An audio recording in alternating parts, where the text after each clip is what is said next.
Yeah, so very important, I would suggest, is vesting schedules. So you don't want to be stuck with deadweight equity. For example, you want your shares to vest over a period of, say, 4 years with a 1 year cliff, meaning that if any of the co founders leave within the first year, they don't get anything. If they leave within the second year, they only get a portion of their shares. This really helps because I've been saddled with a number of startups who have a shareholder that left years ago that hardly contributed anything, but they're stuck with what is known as deadweight equity. And in this regard, you're not going to find many investors wanting to invest.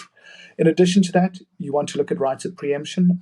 You don't want to, for example, have a shareholder leave the company and be able to sell his shares to whoever on the open market. You want to have those shares first offered to the other shareholders for them to take up those shares if they would like to do so. In addition to that, I would say look at come along and tag along provisions, meaning that if, for example, you are a majority shareholder and you're looking to sell the entire company, you should be able to force the minority to also sell. By the same token, if you're a minority, and the majority want to sell, you don't want to be saddled with a majority shareholder that you've never worked with. You should be able to force yourself to go into the sale.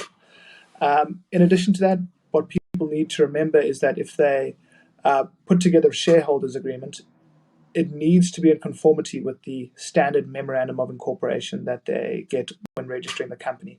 To the extent that the shareholders agreement is conflicts with the MOI, it is void and it is not enforceable. So that is very important. Often people think we can just have a shareholders agreement in place, but they don't realize that they have to adjust the MOI at the same time, and those two go together.